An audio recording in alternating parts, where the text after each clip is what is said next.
இன்றைக்கி ஒரு interesting topic fort கொச்சியில் இருக்க ஆர்ஓ ஃபெரி சர்வீஸ் பற்றி இன்றைக்கி பார்க்கலாமா. ஃபோர்ட் கொச்சி வந்து ஒரு ஹிஸ்டாரிக்கல் பிளேஸுங்க. இங்கே நிறைய கிளஸ்டர் ஆஃப் ஐலாண்ட்ஸ் இருக்குது. இந்த மாதிரி ஒரு ஐலாண்டு இன்னொரு ஐலாண்ட் கனெக்ட் பண்ணுறதுக்கு இவங்க இந்த மாதிரி ஃபெரி சர்வீஸ் யூஸ் பண்ணுறாங்க. இது இல்லாமல் நம்ம லேண்ட் வழியாகவே இது போகணுன்னாக்கா 14 கிலோமீட்டர்ஸ் வரைக்கும் ட்ராவல் பண்ணணும். அதனால் டெய்லி வேலைக்கு போகிறவங்க எல்லாம் இந்த ஃபெரி சர்வீஸை யூஸ் பண்ணுறாங்க. இங்கே இருக்க மக்கள் நல்ல வெல் டிசிப்ளின் பீப்புளுங்க. ஃபஸ்ட்டு பேசஞ்சர்ஸ் எல்லாம் போய் அவங்களுக்கான ஒதுக்கப்பட்ட சீட்டில் உட்காந்துக்கிறாங்க. அப்புறமா 3 வீலர்ஸ், அப்புறம் 4 வீலர்ஸ், அப்புறம் வேன், மினி பஸ் கூட இதில் ஏறிடுச்சு. ஏறுறதை நான் பார்த்தேன். அதுக்கப்புறமா தான் இந்த 2 வீலர்ஸ் எங்கே கேப் இருக்கோ அதில் தான் 2 வீலர்ஸ் போகிறாங்க. எப்படி லைன் வைஸ் போகிறாங்க பாருங்கள். முண்டி அடிச்சுட்டு போகிறது அதெல்லாம் கிடையாதுங்க.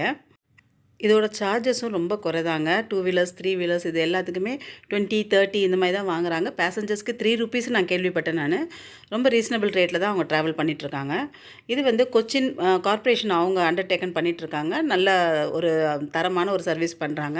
இந்த இது ரெடி ஆகிட்டு இருக்கும்போது பாருங்கள், ஒரு பெரிய கண்டெய்னர் ஷிப்பு போயிட்டுருக்கு. அதனால் இவங்க வெயிட் பண்ணிவிட்டு அந்த ஆப்போசிட் சைடில் தெரியுது பார்த்தீங்களா, அங்கே ஒரு போட் சர்வீஸ் ரெடி ஆகிட்டுருக்கு பாருங்கள். அங்கேருந்து பிக்கப் பண்ணி இந்த பக்கம் கொண்டாந்து கொடுப்பாங்க. அதுதான் வெல்லிங்டன் ஐலாண்ட்.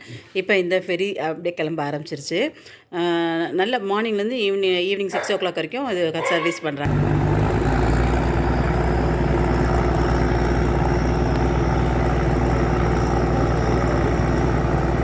இந்த மாதிரி போட்ஸ் எல்லாம் மலையாளம் மூவிஸில் நிறையா பார்த்துருக்கேன்.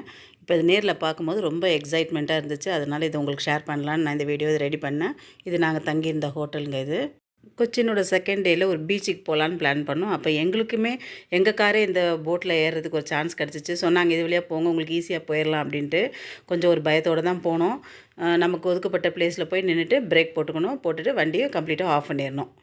We had a excited experience. Next time நீங்களும் கொச்சின் போனால் இதெல்லாம் மிஸ் பண்ணாதீங்க. கண்டிப்பாக இதெல்லாம் ஒரு தடவை ட்ரை பண்ணி பார்க்க வேண்டிய ஒன்று. இந்த வீடியோ உங்களுக்கு பிடிச்சிருந்தா லைக் பண்ணுங்கள், ஷேர் பண்ணுங்கள், சப்ஸ்கிரைப் பண்ணுங்கள், and stay connected, and thanks for watching.